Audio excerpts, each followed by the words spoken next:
Hello everybody and welcome back to the Boks Office. This episode is sponsored by Investec, leading international bank and wealth managers. Today, the summer holidays are finally over. Schalk and Jean de Villiers are back to discuss all things Investec Champions Cup and a couple of holiday stories on top of that. The Boks Office is now open.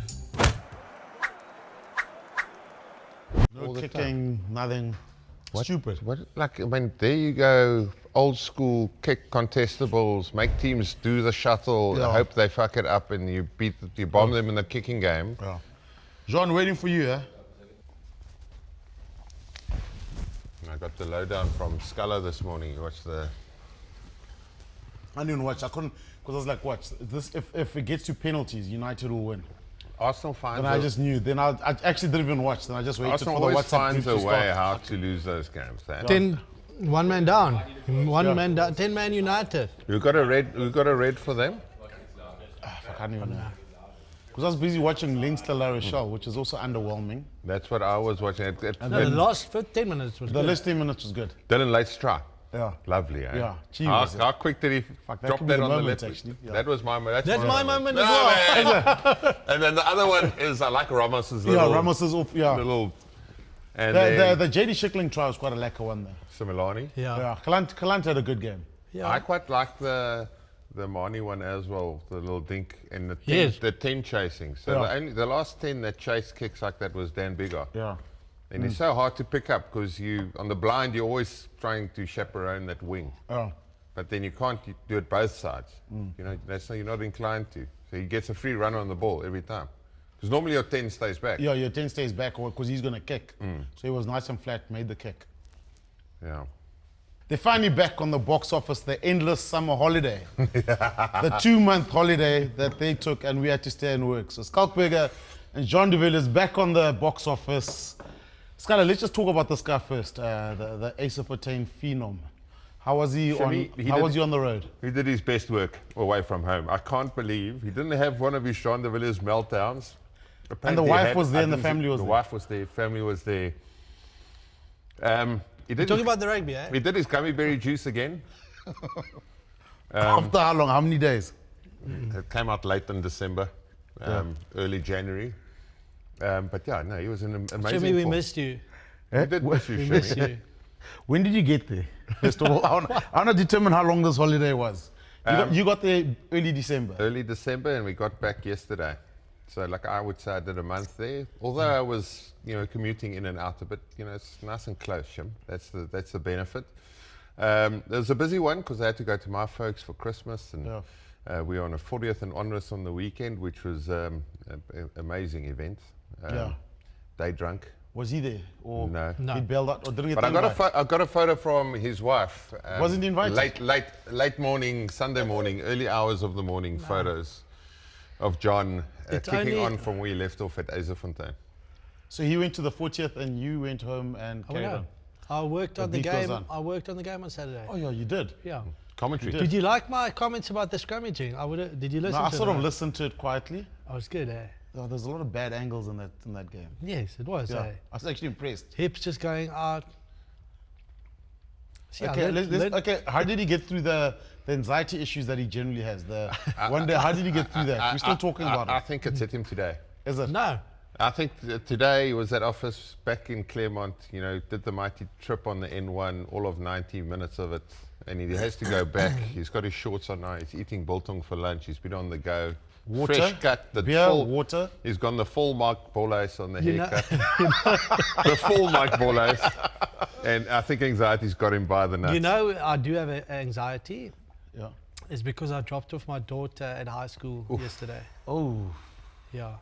Well done, Johnny. That was, it's quite an emotional thing, eh? My oldest boy is... But you see her every day. She's not in the boarding house, is she? No. So you're going to see her today? No, they're in camp for like 2 days. Yeah. But it's just I mean, you live close by, big but how moment. long does it take to get the kids there in the morning? Because it's now an added bit of... That's going to be the logistics that we need to sort out, the drive to primary school and high school, right. I think my missus, like my boy is boarding in the first term from next Monday. Yeah. They're going on school camp. this week, and then back, and then Sunday boarding night. now? Sunday night we're dropping off at boarding school. Scarlett, you can walk to school. I'm convinced. Yeah, I'm convinced my wife is basically going to take my Land Cruiser, set up the rooftop tent, and move into the Saks parking lot. I'll be home alone with my youngest boy for the first term. Right? So he decided to go full boarding. Yeah, boarding for the first term. Just for the first. Yeah. Just for the first. Okay. Just for the first term, but yeah, I think I can already see my wife's head.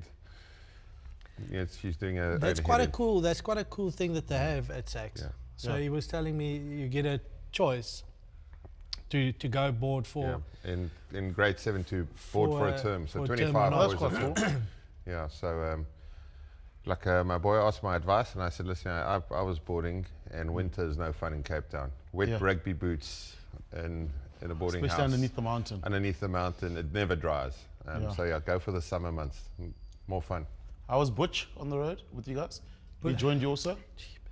Have you heard the story about Butch James? The fact that the fact that he got to holiday is a He miracle. must have had the worst luck ever on this holiday. So they booked a spot in Eiserfontein. Just What down was- the road from you It guys. must have been 6 months ago. Yeah. So booked it 6 months ago, maybe longer. 7 days in Eiserfontein. They get to the end of November. Yeah. They get phoned. The house burnt down that they wanted to rent. Their rental burnt down. The rental burnt down. So now they've booked flights Yeah. to for the family to. Your house would have been big enough though to take the journeys. Unfortunately not. So, so they already booked flights and obviously car rentals and all of that to get there. House gets burned down. Managed to through Michelle gets another house to rent. Luckily got it. A bit of negotiating, whatever. Then his wife and kids flew down and he drove down. Yeah. So he To drives bring all down the bikes and yeah. jet skis Yeah. and He whatever drives they- down the everything. car, Yeah. gets to Colesberg, which is let's say halfway. Car breaks down. Car breaks down. But How bad was the breakdown? so then he says It's comprehensive. That's Yeah. all I know. Yeah. he joined the AA, so he gets onto his phone, joins the AA. The guy with the flatbed arrives, loads the car. Now he's driving. The guy tells him, "Hey, not Butchie. Hey, you driving later?" And he's like, what?" He says, "No, you are driving the truck later." Because he didn't have any sleep, get any sleep the previous night because he had to pick up someone else. Yeah. So they stop at the first. They I stop think at they get to Beaufort. Yeah. And Butchie goes in to buy some stuff, and he says, listen here, can you just buy some rechtmakers? Yeah. Little pull. Yeah. It's called This a guy says that. rackmarker, A which is rackmarker translated a fixer. A Yeah. fixer. I think it's just like pure caffeine. Caffeine. Yeah.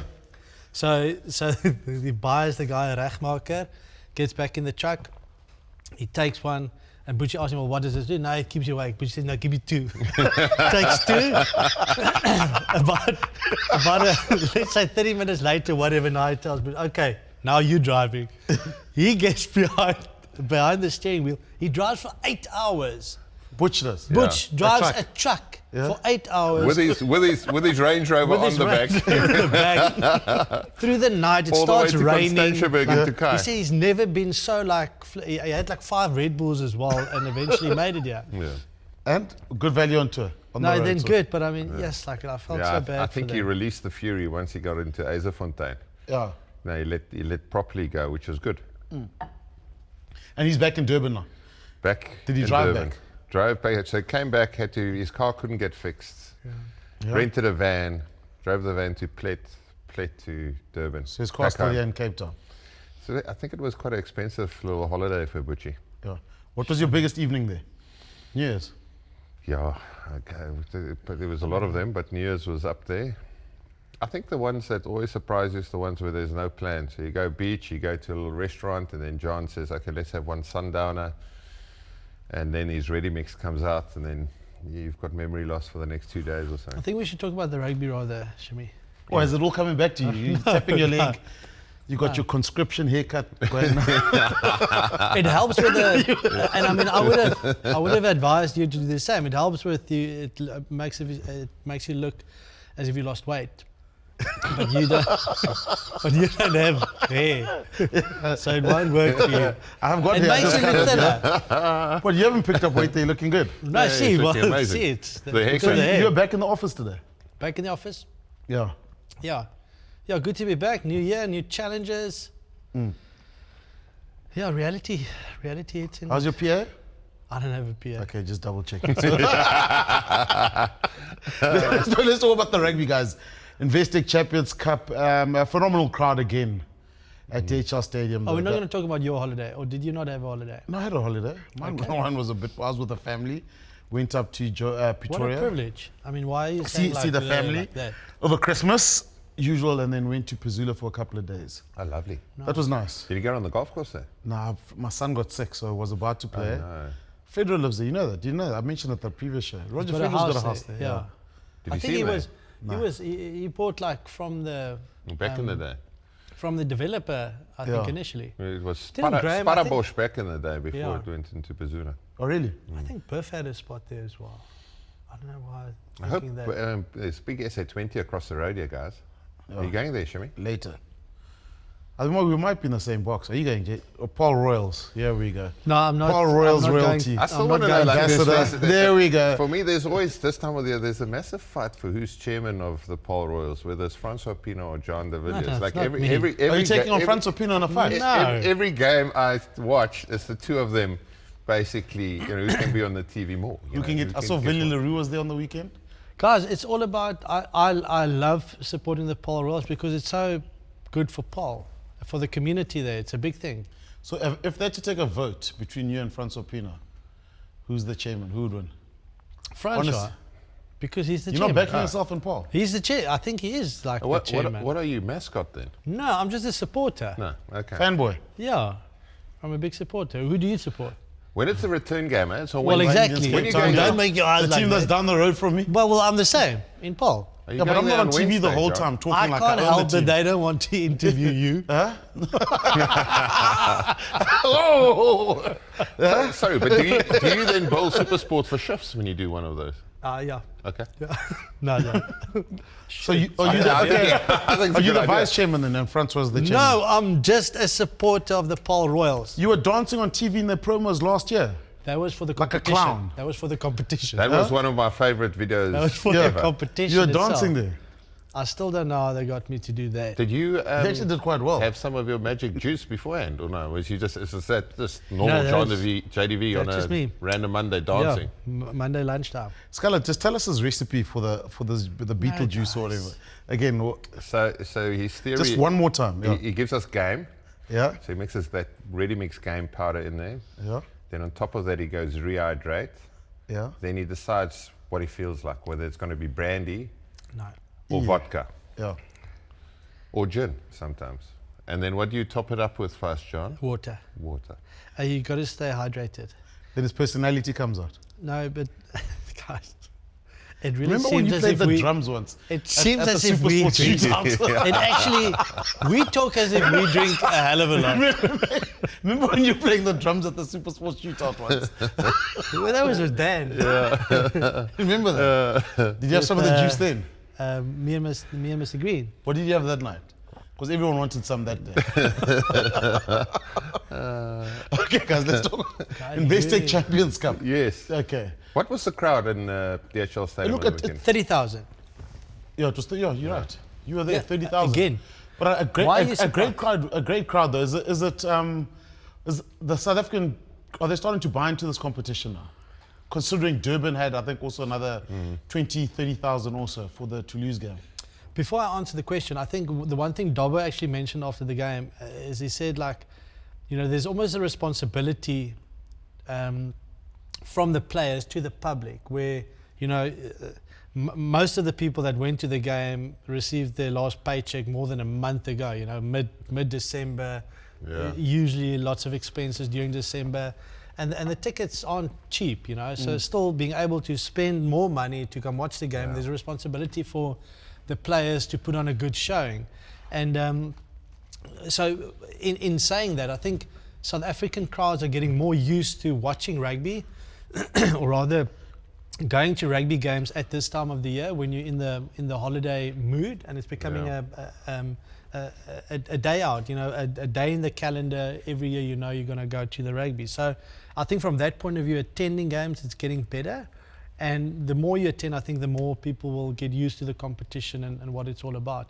The fact that we had to lose in South Africa this weekend, that is massive, because that is Full strength Toulouse. yes, that's that's a the huge point, team. because when France comes here, they don't come to South Africa often. When they travel, they often send a third string side or a second combo between the two. You don't see their top superstars traveling to South Africa in the French jersey. So to have them here for Toulouse, having all of them playing, is exceptional. And they got a result there.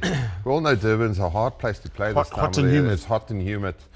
And therefore, I was a bit confused with the Sharks' tactics, how much rugby they played in their own half, making a lot of errors deep in their own half. That basically, let Toulouse off the hook, because you know how good they are when they get 22 entries. And, it wasn't the greatest spectacle, but like also the conditions there. We played Super Rugby there in February. It's the hardest game of the year. But back then, the Sharks would try and bully you up front, kick the ball, put it in the air, force you to run it from deep, which on the weekend, their tactics completely changed to what they used to. Yeah. But also, Shims, I think the other way around also, I hope that from a French player point of view, they also enjoyed the experience of actually coming to Cape Town, going to Durban, experiencing Durban and South Africa during December, January, the holiday season, having a bit of sun, getting away from the cold in France, and I really do hope that they did, because for a Dupont and an Intermac and What an experience. Ramos, it's a great experience still, and that's what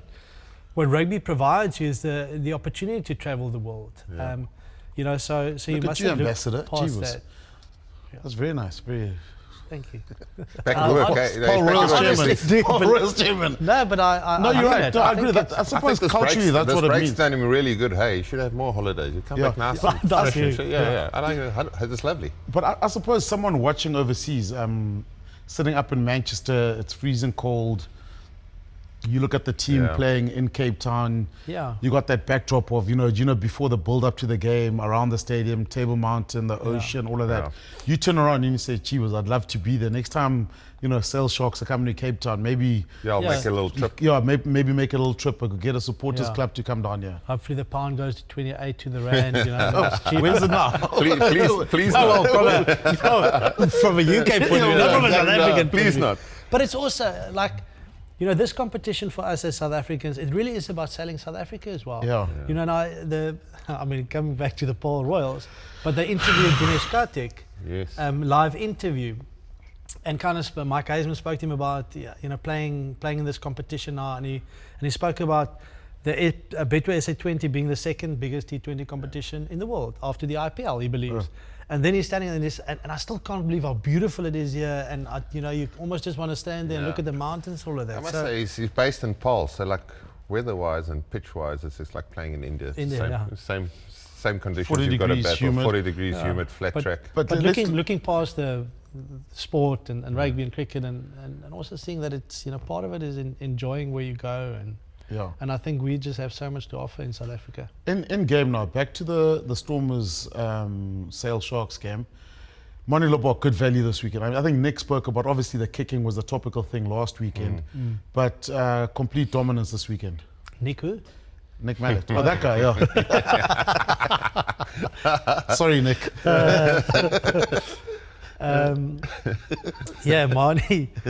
Mani was good value. Yeah, the thing I always say about Mani and Warwick Gelag, both Outeniqua boys from George.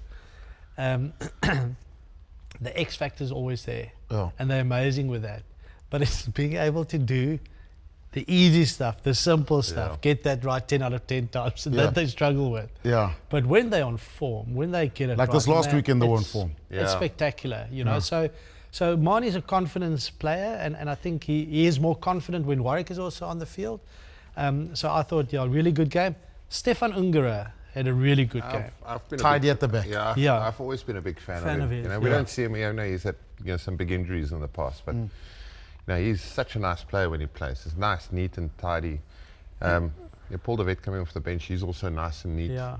Similani's first try assist was something spectacular. A little step in the Offload in between, offload that to was- JD Schickerling. But he had such a good game as Yeah. well. That's the other one I wanted to mention. Him and Jonathan Roach. You know, Yeah. as a combination. Roach is looking promising. Very inexperienced, but they were so solid defensively. From an attacking point of view, Roach didn't have many opportunities, but Similani, the steps, the offloads, Like I think on the balance of it, like, you know, Sale had a foothold in this game. You know, they gave us some trouble in the scrums in the beginning. You know, Shimmie, you can talk about that up in John John can now. John John knows everything. John You want knows it. everything. He'll tell you what cricket, Paul Royals and scrumming also. They just didn't have the firepower on attack that we had. You know, like you take the second try where Ingrid dinks it over the top. It's so seldom you actually see a 10 chase it. You know, Dan Bigo used to do it for Wales, and he's so hard to pick up because on the blind side you're normally chaperoning, you know, who's ever the chase line. You know, wing on wing.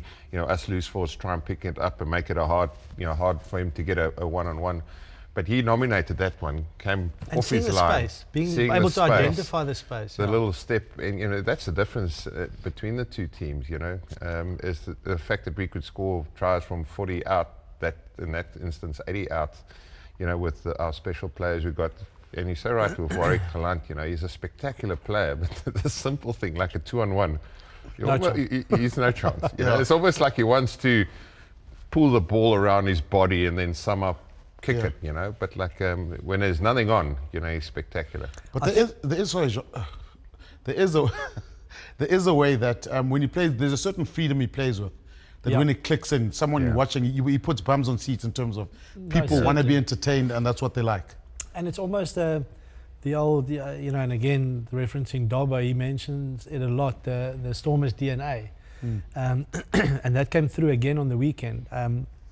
You know, the way that Warwick and Mani plays, but also the example of Mani's try is having the confidence of being in your own 22, you know, because Ungra wasn't going for a proper box kick. No. He saw the space, so he wanted to almost get over it and get it in the space. The ability and the confidence to do that, because not a lot of teams would take the risk in doing that when you're there on the field. And that came through a lot more. You know, I thought the underrated this weekend. part of Marnie's is how brave he is in his decision making. Yeah. That for me you can never take away from him. You know, I think sometimes you look at playmakers and it's easier for them just to say no, it's not on. Let the forwards truck it up another time. Not be in motion. Take the easy option. Take the easy option. He'd rather go the other way. You know, he does work, opens up behind that pot of 9. And you know, the try scored on the weekend, calls that little dink over the top, backs himself to catch it and put the little footwork on. No, he's incredible in that regard. And you think we don't have a Damien Willems, you know, don't have Sasha Feinberg and Zulu at the moment.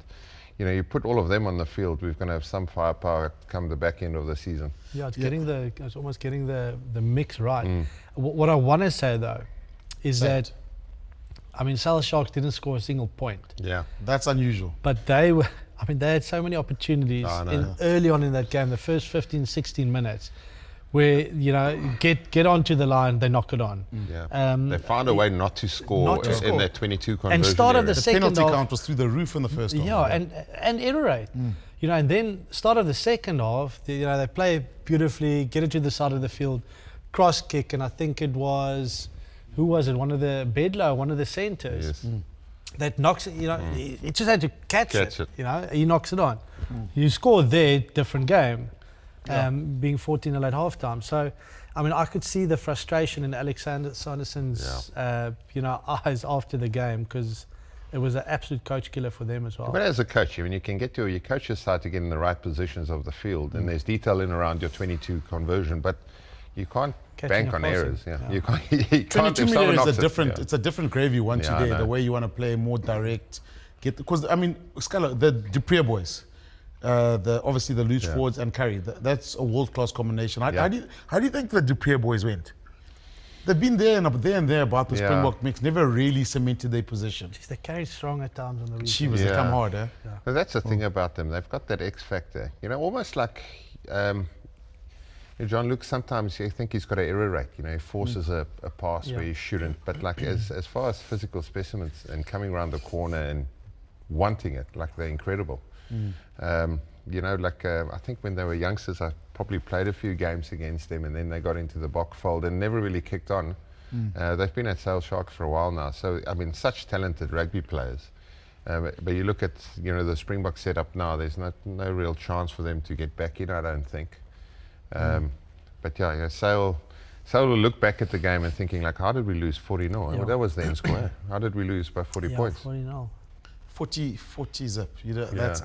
I mean, you're sitting there like, get a prediction now. Stormers will win by 4 or 5 points. I know. 40 zip. But also, then 40 0, you never get that. And also, that Also, they had a kick for poles. if you decide to go 40 zip, you never get it. Hey, like if you're predicting 40 zip, you probably go the other way. You probably lose by 20. But let's say you read just some of the things that happen in the game, and you see 34th minute, Franz Malherbe getting yellow carded for continuous penalties at scrum time. Yeah.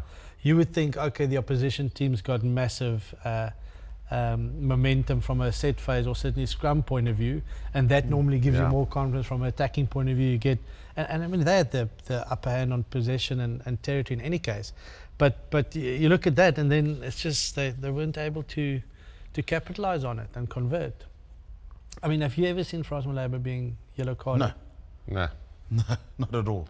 Yeah. Look, questionable angles, but it's not a ref chatting show. Yeah. Yeah, so you can look at it both, but it's look, I mean, So consider you're this. just saying what I said in commentary. Exactly. Would you consider how many tight heads Ox has damaged, and we've never seen a yellow card? Yeah. It's unheard of. Ox lost for 12 tests last year. Demolished every other tight head in the world. More than 3 penalties. What I would Not one of them got sent off. What I would say, and I just remembered because I was doing the game live, is the first scrum feed that Sale had, and Baxter got underneath France. Yeah. And they like Bevan Rod. Yeah, Bevan Rod. Yeah. And sorry, did I say Baxter? Yeah. Who's Baxter? I was thinking Al Baxter. Yeah. Baxter played for Australia. For the Australia. Waratahs. No, but there's another Did Baxter. he also take a rack mark or whatever it is? Baxter is there Baxter that plays for Exeter? Harlequins. Quince, there we go. So I'm not too far off.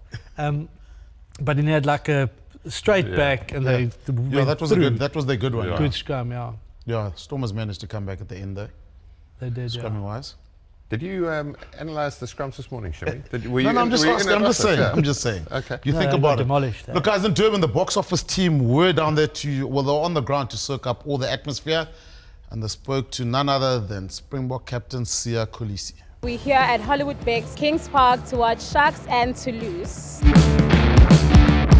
No, this competition is really one hell of a competition. I mean, the fact that we're able to play against some of the big international teams, what an awesome experience.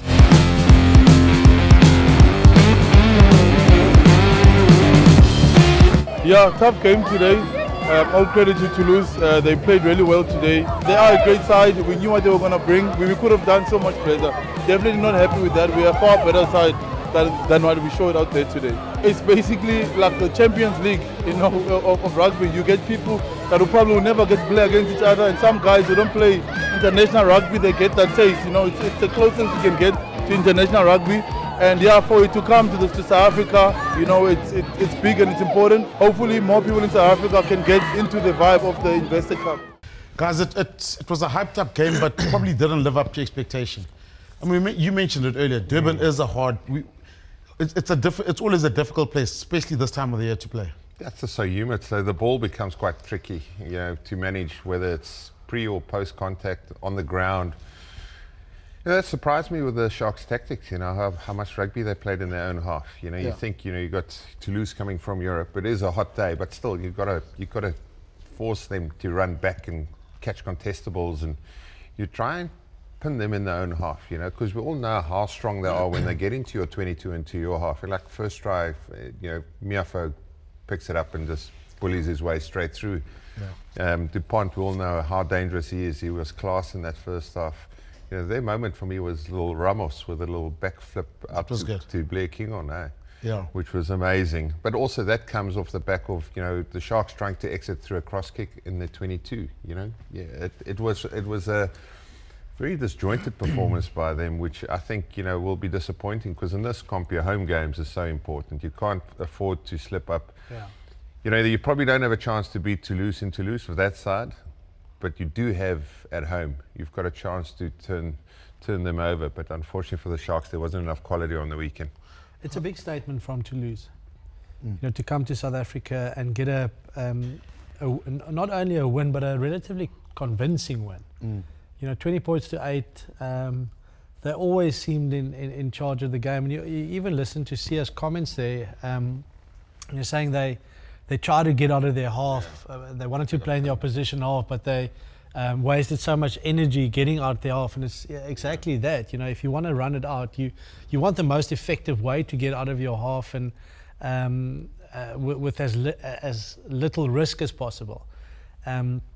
And it just seemed as if it was a high risk keeping the ball in hand, and the effectiveness of the way that they did it didn't work for them. Yeah, the problem with that is, like we've all just got a set amount of energy. When it's hot, that energy is a little bit less. But if you waste that playing rugby in your own half, in around your own 22, making errors, that error steals all of your energy. Like you're trying, but you don't get into a rhythm because you're making errors behind the gain line.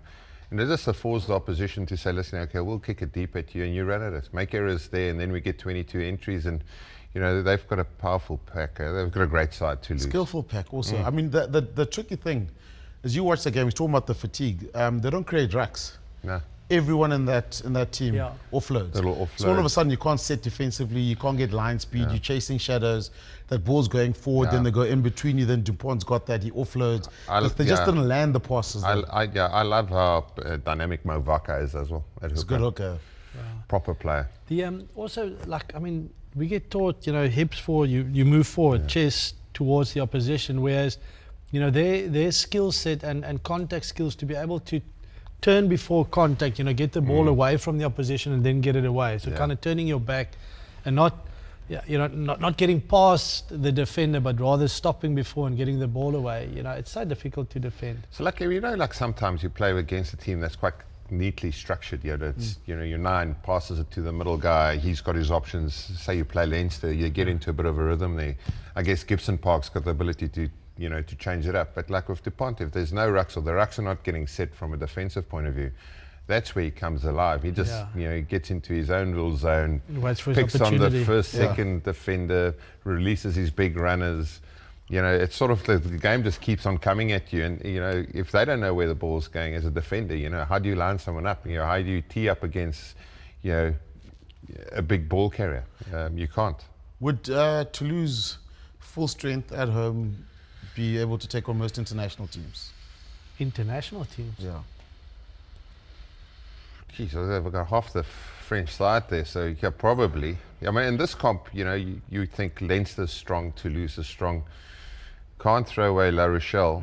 La Rochelle on that day, yeah, they had so many opportunities on the weekend. That last 10 minutes, unfortunately, the 10 had a couple of opportunities with a drop goal, a couple of penalties to take the game away from Leinster. Bordeaux's going well. Leinster's defensive set there by the end was impressive. They started, 5 meters out? Looked like Jacques Nino Balak. Exactly. It looked like one of those... Target practice. Isn't he involved there? Yeah. It looked like, I was about to say, it looked like it looked like one of those box defensive sets. Yeah, when I saw that, I was like, yeah, this is Springbok defense here coming alive. But sorry, guys, we'll look at Toulouse, because I'm just trying to lead on to the next question. If you had to look at some of the best provincial teams, I mean, they've got 6 stars. Yeah. And any generation, who would you rank the best, actually? So even if you look at Southern Hemisphere, look at the Crusaders generation, I think Toulouse. Toulouse, Crusaders, Blues. So Toulouse would beat a world-class Crusaders team? Well, not the current team. No, obviously not the current team. Yeah. That's what I said, through various generations. Yeah. I mean Saracens, you guys had a good team. We had a good side. Are you talking about through? Yeah. Oh, yeah. Yeah, but a lot of teams can do it for 3 or 4 years, well, 2 years or 3 years. The Bulls won Super Rugby 3 times in 4 years, but the Crusaders did it 7 in a row.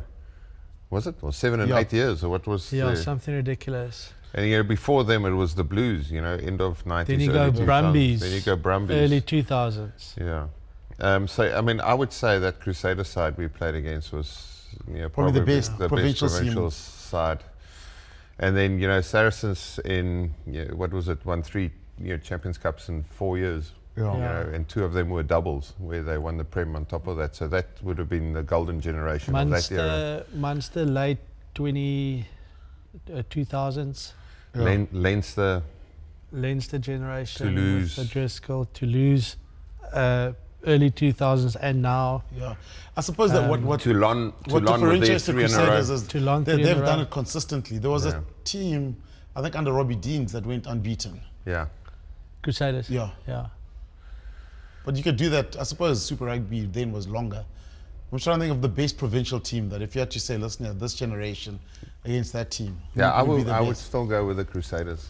Like their consistency. Like I remember they won it one year. They won Super Rugby. I think they lost 6 of their first 7 games. Yeah.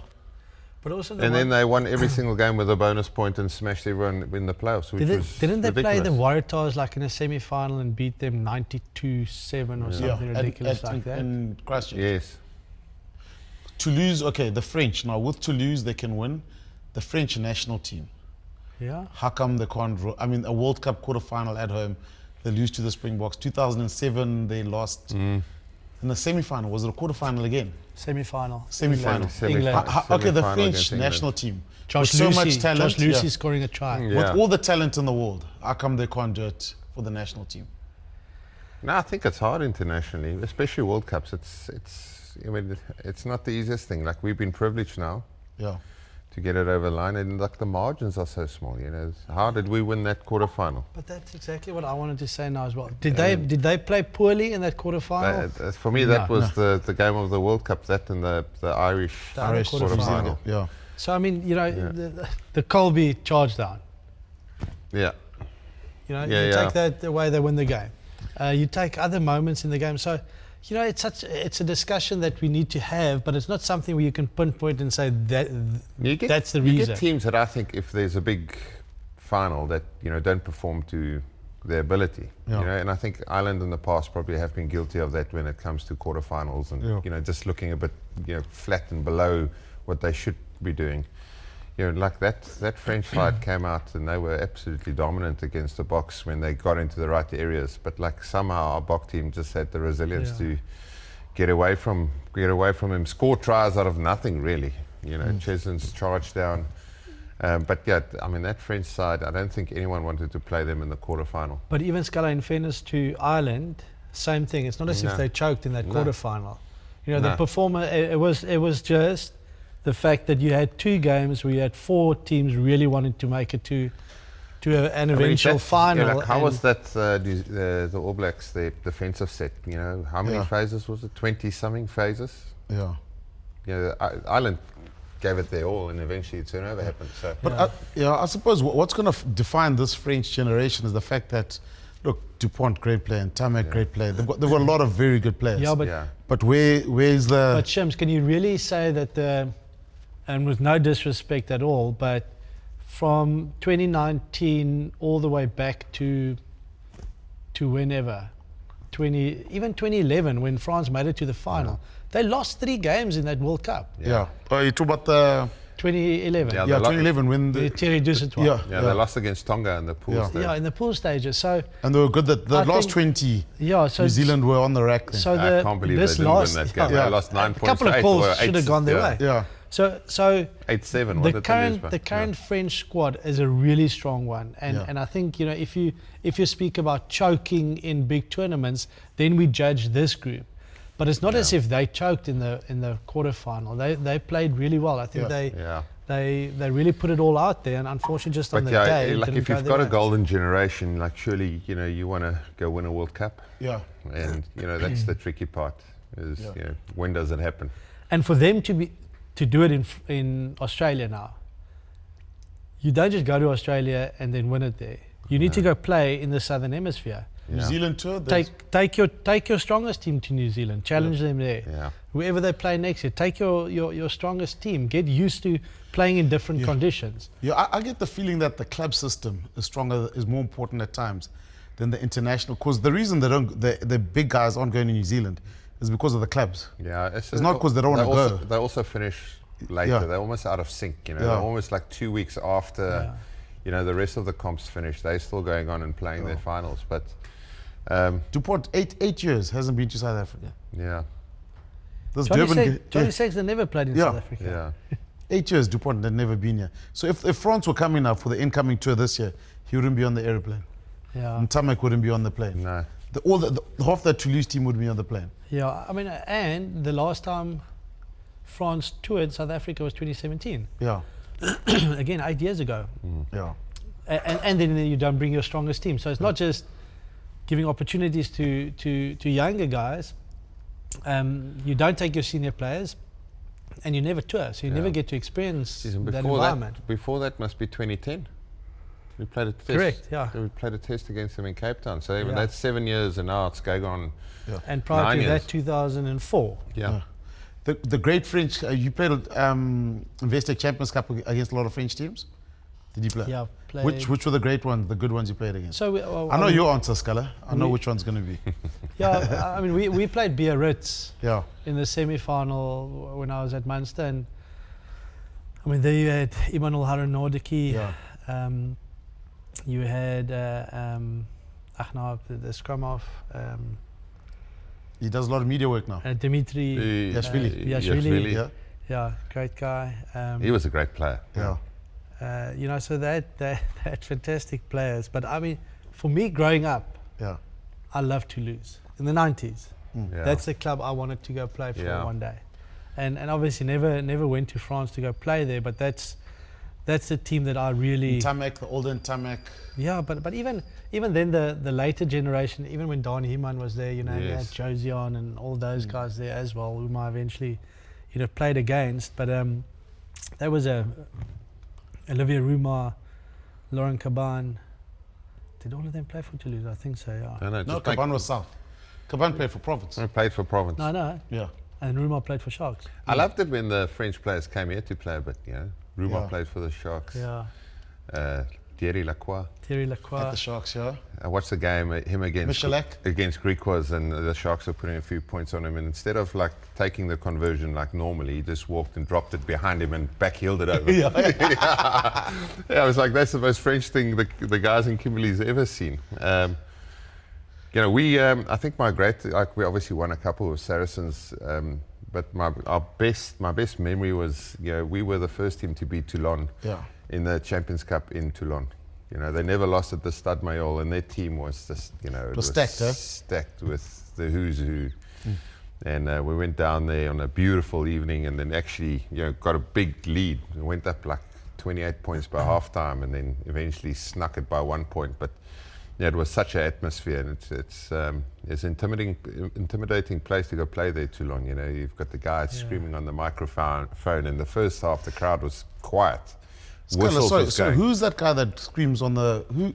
I don't know who. he I don't know is. what he's saying, but he's It's there. this- He's got the tattoo. He had to stop off that. It's the stadium announcer. The president at the time was also doing some screaming beforehand, and then he departed, and then they gave it to this guy with the tattoos. And Yeah. he just fires them up. He came out halftime. It's like, I think it's the, you know, equivalent when you play the Bulls and Steve Hofmeyer sings the blow ball, van die vloer af halftyd there. You know there's going to be some repercussions. Hello, Loftus! You know, it was my favourite game of the weekend. What? Munster Saracens. Yeah, good win for Munster. Yeah. I thought so. Also, I Munster knew I was Mafia is back sitting in with town. Schalk, yeah. Yeah? No, but it's important for them. yeah. Irish by birth. Munster Because by the grace of God. they've been battling a bit Munster this Yeah, season big so time. far. They, And also yeah. different coaches. They're behaving like Man City, firing coaches and all of this. And Guys, well, but- football I think he club. resigned. One thing I five. do not miss is the conditions this time of the year. You know, Yeah. This January Yeah. rugby in the north is hard work, especially like you see some of the games on the artificial pitches, and it's okay. You know, there's a bit of tempo to it. But then you go and it's, you know, the snow's been scraped off to the side. You know, the field's pretty much frozen. It's Baltic. Yeah. You know, the wind's blowing. It's so hard to get anything going up there. The You Bulls know- guys talking about the conditions. Before you Bulls get to the against conditions, Castres, you know, we saw in Eisenfontein as well is Robbie Dyack. Yeah. The Rob Dog. Yeah. Is it? We saw Former Rob Dog Irish out there. international, Robbie Former Dyack. Irish. What? Oh, I actually saw him at the airport. I'm Yeah. like, hey, he's at Ace of the I said, yeah, Schalk says, geez, that guy's drinking. Eh? That's what he said. I bumped into him, he was with the son at the airport. I was trying to think when I was like, flip, I bumped into someone and told me, he said, yeah. That's geez, exactly him. Schalk's drinking. Eh? Yeah, so he's back. He's looking skinny. Yeah, he's looking good, hey? Yeah. Yeah, the Bulls obviously Coast. didn't pick the most experienced side going across there. Also, I mean, you don't think, you put out a side that's going to lose by 49 points. Was it Close. 49? It was close till the end. I know, they absolutely blew out the scoreline by the end. I suppose that's the pity about this tournament at the moment, is you lose your first 2 games. Home game. If you lose a home game. You lose a home out. game early Yeah. on. Yeah. Kind of you give up in a way. And then you make a decision, as a coach, what you're Which doing. competition do you back? Next week for them is a big week. Yeah. UFC kicks back off. Yeah. So, they probably just want to say, okay, what's the best way we can manage our squad? But still, it started decent enough. And then as the game went on, you just started falling off, which is disappointing. We all want our South African sides to be, competing. And I called out before, I think the Sharks, if they can get themselves to a playoff, it's going to be hard to beat if they've got all their superstars or playing. 14 or 15 But Springboks. they're under pressure. Yeah, They're out of if you it, look at the Bulls, Jean, the loss against Northampton, Stormers loss Yeah. against Toulon. Yeah. If they had won both those games, both those teams, No, different story. chances are the Bulls would be playing Stade Francais at home this weekend to qualify. Yeah. And you back them to do that. So it was the Northampton loss, the Toulon loss, Yeah, big time. and you might maybe send another team away, you get a bonus point loss or whatever it is, then you're in the mix. Yeah, but I think that's where we probably need to be better mentally, where you need to know it's do or die at home. It's also you need to really understand the significance of the tournament and how difficult it is, and respect the tournament and the opposition. And then be at your best, win your home games, and then also mentally, like a Toulouse coming here, like a Northampton coming here, like Toulon coming here and getting results. We need to be able to do that when we go overseas. I think where those sides are so good at it is they never confuse the Champions Cup with regular season. It's like Champions Cup for them is Champions Cup. Champions Cup week. Yeah. It's like I often think because we're quite new into it, like it would just roll as part of our Another season. game, yeah. Yeah. Where the whole build-up, the whole approach to your It's week a valid point, yeah. is brand new comp. This is what we're about. Put some memories up on the walls, on the thing. Get the star. It's complete. It's a 2-week block. Yeah. This is what it's about. It's completely different to what you've done. You're playing in Europe, playing against South Africans. Referees interpret, everything a little bit different because it's not like you in the Premiership. You're going to get an English referee. Prem gets refereed at a certain tempo. URC now in Europe is different. You think of Real Madrid's success in the Champions Cup. Yeah. And they've got the same mentality. Europe is where they come alive, and I think those top European teams have got that ability. I suppose the opportunity for South African team is the first team that wins it. That goes down in history. No one can ever take that away from you. Yeah, but If you win the Investec Champions that's like for Cup, us, like the Bulls, when the Bulls won Super Rugby. Yeah, that's sketched in history. It's there forever. That'll be huge, but it's gonna take An effort and a half. proper effort and a proper squad to be able to do that. Because remember, then you have to, well, in my view, you have to win overseas in the round robin stages. Yeah. Because if you don't do that, then you don't get a home playoff. Yeah. Top 16, quarterfinal or semi-final. And final is neutral venue in any case, so we will be travelling for the final. Unless But a neutral venue could be Cape Town. Unless Cape Town gets a... Which I suppose will be, at gets some the stage it final. will be in Yeah. South Africa, but it wouldn't make sense well, not Cape Town, because then it's in the winter, Yeah. right? So you want Our winter nice is conditions. it's not bad. No, Cape Town can be bad. Like I'll ask Durban. Well, it's all, Have it in Durban. it's actually all shifted. May in Cape Town is actually perfect. Yeah. Okay, we're trying to solve the world's problems here. But Jan so- Hendrik Wessels for the Bulls, probably the most impressive player on the field for them.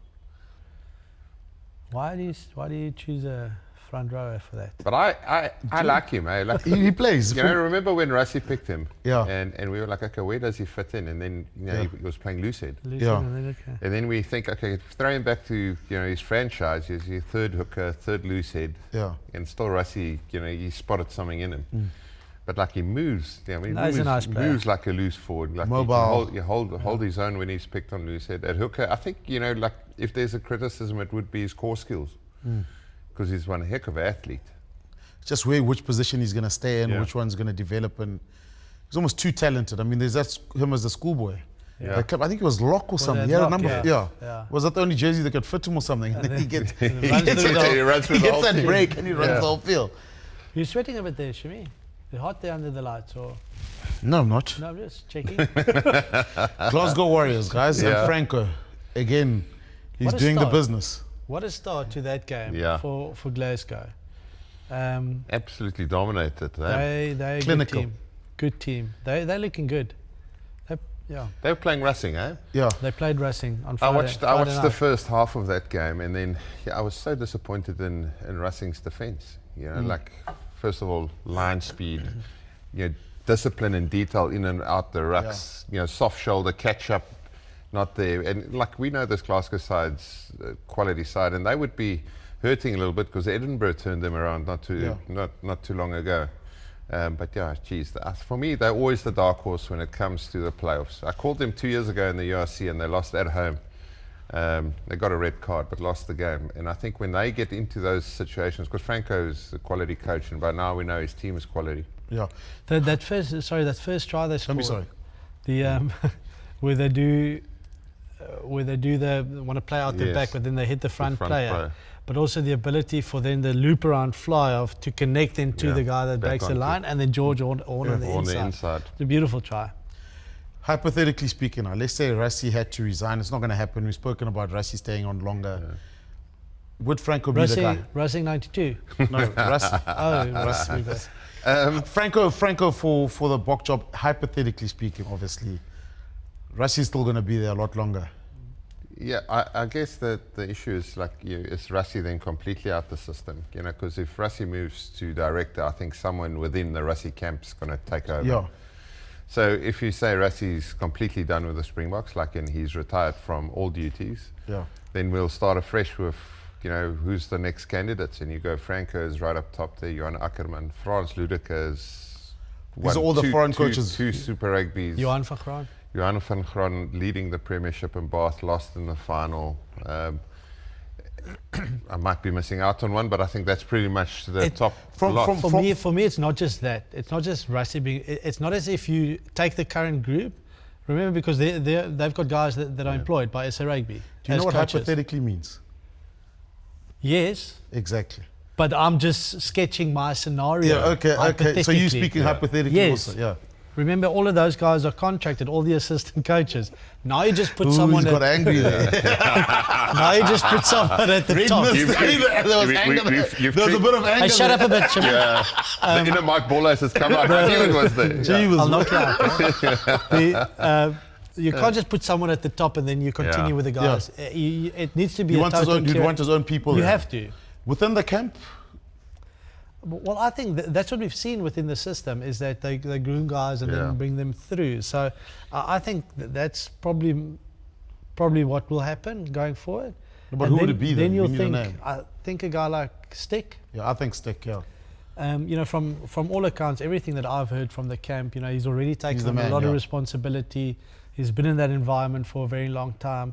And again, hypothetically, it's about what you want, Yeah. Do you want continuity from that point of view, or do you want to start afresh? And then Mm. it's bringing someone from the outside, bring them in, and Yeah, you change course. I guess if a guy like Rassi walks away now, the door will probably open for Jog Nienaber again. Even that. You Yeah. can't rule out his return. That's a big one. You want to take someone from within. So, if you say it's Stick, we've never had a foreign head coach, so I wouldn't put it past maybe a Tony Brown or someone Yeah. stepping up to the role one day. But for when Rassi's there, I can't see him vacating the space. He's had so much success. We had our best year ever this year, the last 2 years, I guess. Dream year last year. Absolute dream year. We had to fly him early for some other reasons. So, but so Saints have secured. Just read your notes. There. Saints have secured their place in the knockout stages. Who? They lost to Stade Francais, Bordeaux, Exeter. Problem. Conceding 60 At home. points Yeah. at home. Yeah, I mean, unfortunately, Is there a question in that? Exeter's, French clubs on a different level. Exeter's Yeah, not, I think so. Exeter's not quite the team they used to be. Not at all. It's a lot of kids there. Yeah, I know. They've had a big change. They, when they won, what's it now, 4 or 5 years ago? Yeah. They were Yeah, amazing, and that was coming a long time for being dominant in the Prem for a bit, or close to dominant. You know, them and Saracens for a long time was leading the way there. Eventually, they got into the playoffs. Next year, they went on and won it. So, I think the Premiership's under pressure in Europe. Yeah, I think through what their competition's gone through, lost a lot of big players, big name players, and there's a different change in regime, and they're not without their issues. So, I think the Premiership to compete in Europe against the French sides, I think, and the Irish sides it's getting harder and harder. And not even Irish sides, plural, but like Leinster. Leinster. Because most of the money, sponsorships, players, they go there. goes So Leinster. you, that really is a big one for them, and that's why I said for Munster it was Munster. such a big one, because even Ulster, they haven't been able to get results in this year's competition. But I even saw a tweet from Exeter. Yeah. And Same. like I think the 69th minute or whatever, and they conceded another try, and there's like 65 points. It's a massacre. Yeah. From their own accounts. From their own account. I must Like, say, don't come back on Monday. and that is traditionally one of the harder venues to go to. It's hard to get at. What's Sandy Lane? Or What's the Sandy Park? Sandy Park. You've got to drive all the way down there. There's normally a massive wind howling. The one stands like loads. They kick it up. The ball goes all over the show. It's cold. It's wet. So normally you go there and you actually think this is one of the toughest venues in England. But unfortunately their team can't quite deliver that. Bulls are definitely out. Exeter definitely out. Leinster beat La Rochelle. Are Leinster the only team that possibly could stop a Toulouse? I think They so. invested. I mean, they've got the squad. Or La for it. Rochelle. Yeah. If La Rochelle comes up against Toulouse in a playoff, that could be an interesting one for me as well. And look, there was nothing in that game. It was also not perfect. Yeah. You know, it wasn't the greatest game. But like, at one stage, Leicester sort of looked comfortable. Conceding penalties deep in their own half. Yeah. All of a sudden, Dylan Lates with a piece of magic, cross kick, drops it on his left. How quick did he get that on his left boot? That was brilliant, yeah. Scores a Fantastic try. Next moment, they grow an arm and a leg. You see it so often with these, French sides, and they were just fighting, for every inch on the field. And they had moments to win it. Pastoy, they fly off at a couple of moments. Missed an easy penalty, then quite a hard penalty, and then a drop goal in the 80th minute. Charged down. So there plenty of chances to win that game. But then the quality within the Leinster team.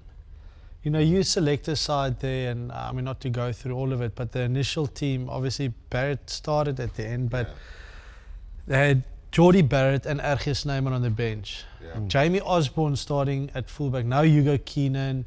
No, a couple of other nationals that would so easily just walk into an international team, not even being in the 23. So the squad they have, it's difficult to beat.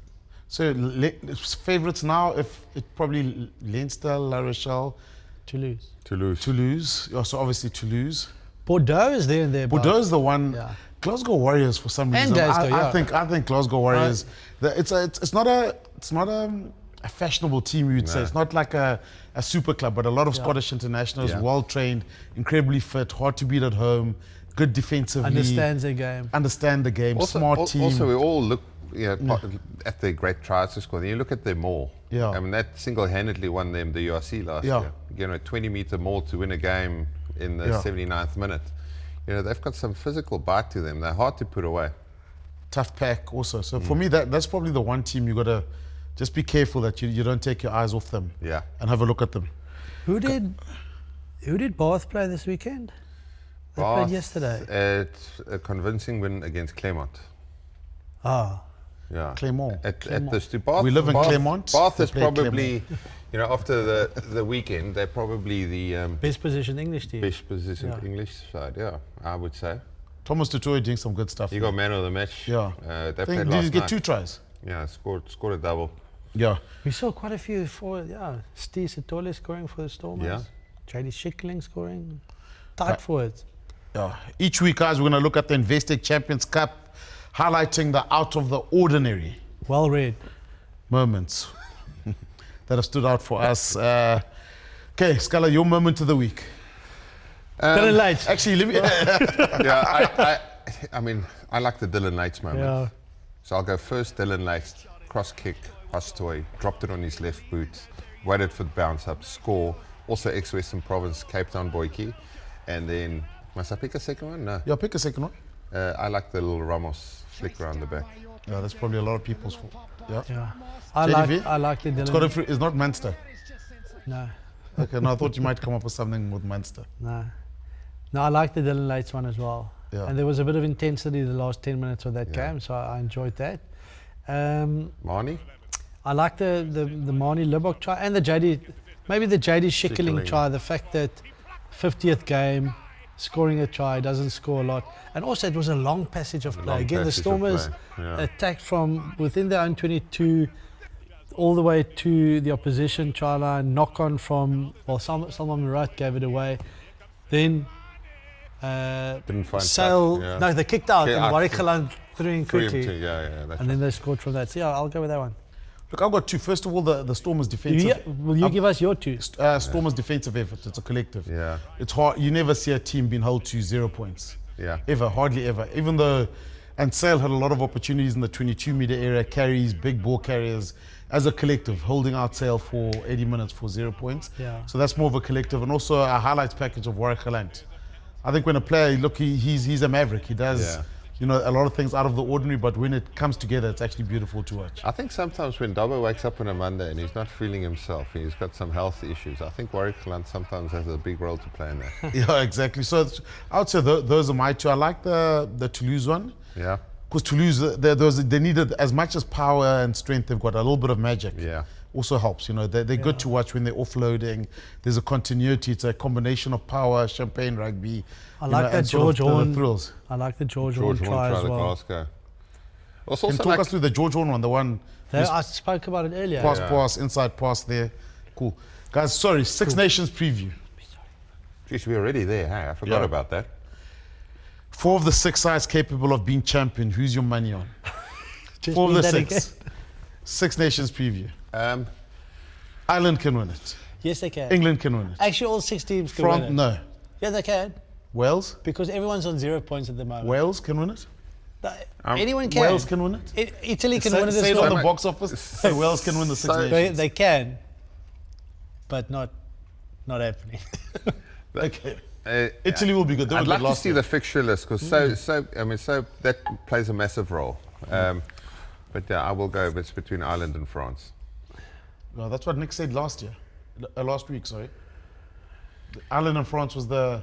Guys, England, I mean, you look at England almost made a World Cup final. Yeah, England's trending, but they've been trending for a while, and they've got this ability to not get the big games over the line. Like, I like where they are at. I just don't know how much patience they're going to have with Borthwick and his coaching side. I'll go France. France. It's a big campaign for Ireland because there was a slump in form towards the end of New coach now. of last year, yeah, and with obviously the Lions series coming up, it's a big one for them. But an interesting dynamic, if you look at the coaching, Galtier has to win it Yeah. because I think people are saying, listen, yeah, we've Yeah. given you everything. Borthwick, Must. he has to Must have get a this over the decent line. Six Nations. Gregor Townsend with Scotland, it can't just be beating England. And you've had a good Yeah. Six Nations. They need to actually get this one over the line or get somewhere near there. Wales can't have another season as last Do year. you think if Wales wins one game this year, they'll see it as a success? If it's England, they'll write a book. Because they didn't win it. Yeah. They didn't win a beat game. England. They didn't win a game last year. Yeah, that's the thing. So there's pressure there in terms of making changes, sorting the system out. It's always I think Italy were good last year. Yeah, they were. Yeah, remember Minincello and what Brex, the two the centres were very good. They lost their way a little bit in November, in autumn, predominantly against tough opposition. But like they played a little bit too much rugby, and they've also got to tighten it up a bit. I think they're playing way too loose for my liking. But they're hard to beat in Italy. We know that. So Wales, I can't see them getting a result. Yeah, no, you can't. There's always more interest for Six Nations when it's a Lions year. Yeah. And I think Everyone, it's- we're going to be choosing a team here somewhere Yeah. along the line. Yeah. And I think I think we'll have a far bigger Scottish contingent than you normally have. Yeah. Wales, I think, will really struggle with their representation. And then it's the English and the Irish. So, yeah, I think France must be favourites for this one.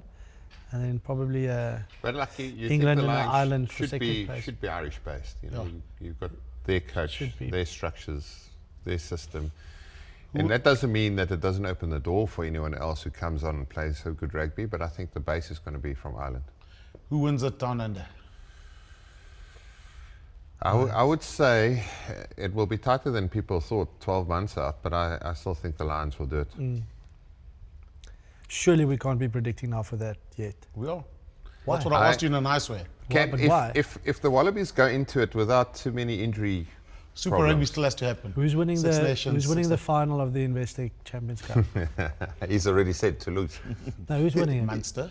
Are you happy about that? No. So you can't. Toulouse will be predict. there. Okay. I'm not sure who against who, but Toulouse will be there. Qualified, unbeaten. Look, they skipped. They didn't get the bonus point this week. They might get it I don't next think weekend. they I will think Toulouse will be there, and whoever's going to be their dancing partner, we'll see in the next couple of weeks. Thank you, gentlemen. Welcome back. Shimmie, it's been lovely, man. I've missed your face. Thank you. Yeah. How's the sweat there? No, it's heavier. It's heavy. That's it for this episode of the Boks Office. We'll be back in a couple of weeks giving you professional and neutral insight, analysis, and reaction to all the Six Nations action. For now, till next time, the Boks Office is now closed. Yeah, Shemansky.